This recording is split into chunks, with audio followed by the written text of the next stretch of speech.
پہلے بسکٹ، دالموٹ، مٹھائی اور دیگر چیزوں کا انتظام انہوں نے پہلے کیا۔ مہمان کے آنے سے پہلے اس کا انتظام کیا جاتا۔ اللہ کا مہمان تمہارے بیچ آ رہا، تم نے انتظام کیا کیا ہے وہ بتاؤ۔ 12 مہینے ہوتے ہیں عربی کے،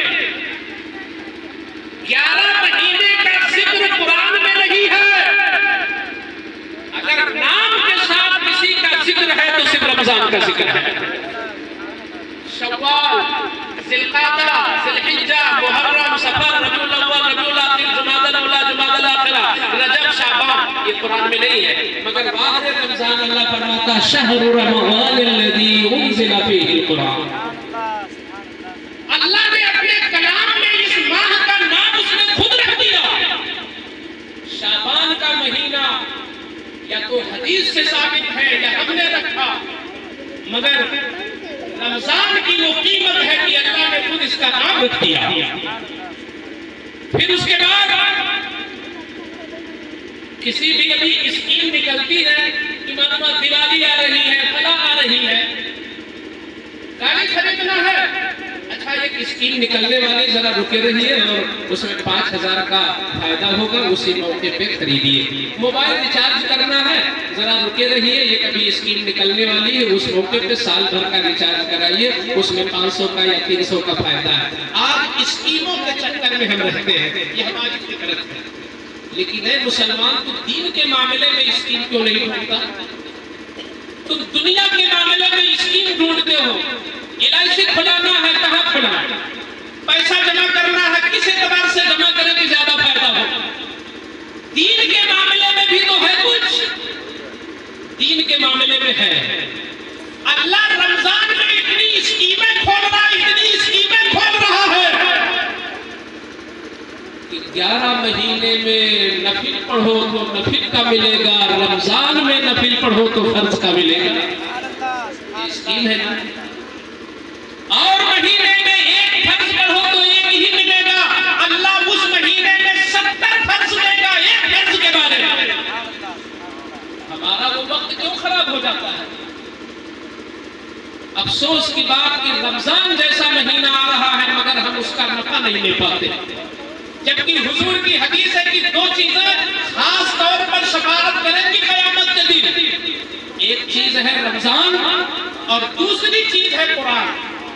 یہ دونوں چیزیں امت کی شفاعت کے لیے اللہ تعالیٰ تیار کرے گا۔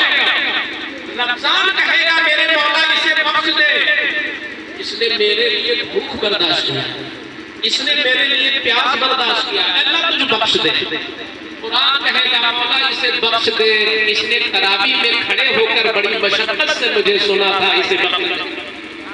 تو رمضان اور قرآن جو تمہاری شفاعت کرنے والے ہیں، رمضان شفاعت کرے گا تمہارے بھوک پہ ترس کھا کے، تمہاری پیاس پہ ترس کھا کے، مگر آج ہمارا الٹا معاملہ ہے۔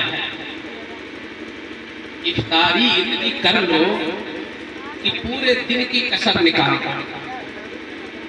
سحری میں جکڑ لو اور پھر اتنا زیادہ سو ڈالو کہ آدھا دن تو سونے میں نکل جائے، آپ کو لذت کہاں مل پائے؟ لذت نہیں مل پائے۔ رمضان جس چیز کا نام تھا اس لذت سے آپ محروم ہو گئے۔ آج ڈاکٹر بھی کہتے ہیں کہ اگر سنت کے مطابق روزہ رکھا جائے، جو رمضان کے تقاضے ہیں اس اعتبار سے اگر روزہ رکھا جائے تو ابھی 5 سال پہلے بڑے بڑے ڈاکٹروں کا سیمینار ہوا تھا اور کئی ایسے مرض سامنے آئے جن کے بارے میں ڈاکٹروں کا اتفاق ہوا کہ اس کا علاج اگر ہے تو روزے میں ہے، مگر وہ روزہ جو حضور کے مطابق رکھا جائے، مگر ہم اس کا نہیں کر پاتے۔ 1 روپیہ کسی کو دو گے تو اللہ تعالیٰ تمہیں 70 روپے کا دے گا۔ اسی مہینے میں لوگ عام طور پہ زکوٰۃ نکالتے ہیں، اسی مہینے میں لوگ زکوٰۃ نکالتے ہیں، مگر آج سارے علماء اس بات کو تسلیم کر چکے ہیں، سارے محققین اس بات کو تسلیم کر چکے ہیں کہ زکوٰۃ ابھی حضرت مولانا صاحب اعلان کر رہے تھے کہ رمضان میں جامعہ امام المرسلین کو نہ بھولنا، جامعہ امام المرسلین اور دیگر مدرسوں کی طرح اسے بھی یاد رکھنا اور بھی یاد رکھنا، مگر اس کو بھی ساتھ میں یاد رکھنا۔ میں بتاؤں، یہ آپ کے لیے افسوس کی بات تھی۔ میں بہت کھلا بولنے والا ہوں، کیوں؟ اس لیے کہ میں نے پڑھ لیا ہے کہ عالم وہ ہے جو حق بولے۔ جو عالم حق بات نہ کہے وہ قیامت کے دن گونگا شیطان اٹھایا جائے گا۔ حق بولنا چاہیے۔ یہ بتائیے، اللہ نے اگر آپ کو مال دیا اور زکوٰۃ فرض ہوئی تو اس زکوٰۃ کو صحیح جگہ پہنچانا، صحیح مصرف پر پہنچانا، یہ ذمہ داری اس کی خود کی ہے جس پر زکوٰۃ فرض ہے۔ ایک مولوی اپنا روزہ خراب کر کے، ایک مولوی اپنی تراویح کا مزہ چھوڑ کر، عبادت کی لذتیں ختم کر کے، شہر شہر، گاؤں گاؤں، قصبہ قصبہ، ڈگر ڈگر اور دروازے دروازے پھرے، یہ قوم کے لیے المیہ ہے۔ تم اپنی زکوٰۃ کا اگر ثواب بڑھانا چاہتے ہو تو خود چل کے پہنچا دو، مبارک قربانوں کی سنت ادا کر لو۔ مبارک پور کے لوگ اپنا پورا جوڑ گاٹھ لگاتے تھے اور حافظ ملت سے مسئلہ پوچھتے تھے مکمل، اور بالکل صحیح زکوٰۃ نکالتے تھے۔ جب زکوٰۃ صحیح نکال لی جاتی ہے تو وہ مال محفوظ ہو جاتا ہے اور وہ مال بابرکت ہو جاتا ہے۔ یہ میں نہیں کہتا، میرے آقا کی حدیث بولتی ہے۔ آقا فرماتے ہیں حسنوا اموالکم بالزکاۃ، زکوٰۃ نکال کر اپنے مال کو قلعے میں بند کر دو، جیسے قلعے میں بند انسان کو کوئی شخص مار نہیں سکتا، ایسے جس مال کی صحیح زکوٰۃ نکل جائے تو چور چوری نہیں کر سکتا اور کہیں خسارہ نہیں ہو سکتا۔ آپ صحیح زکوٰۃ اگر نہ نکالتے ہو، اللہ کی قسم مدرسے کا کوئی آپ فیض نہیں پا رہے ہو، عالم کا آپ فیض نہیں پا رہے ہو۔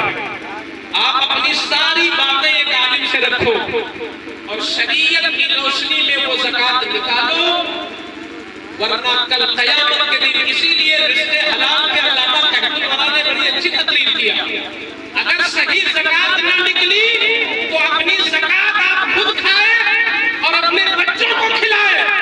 خود اپنی زکوٰۃ کھانے والا کل کیا منہ دکھائے گا رسول اللہ کو، اور اپنے بچوں کو زکوٰۃ کھلانے والا کیا دکھائے گا منہ، بلکہ وہی بچے اس کے دامن کو امام غزالی کہتے جس نے زکوٰۃ نہیں نکالی اب زکوٰۃ اپنے بچوں کو کھلا دیا تو اس کے بچے قیامت کے دن اس کے باپ کے دامن کو پکڑ کر اللہ کے سامنے لٹک جائیں گے اور کہیں گے مولا اسے جہنم میں بھیج، مجھے بھوکا رکھنا مگر مجھے میل نہ کھلاتا ہے۔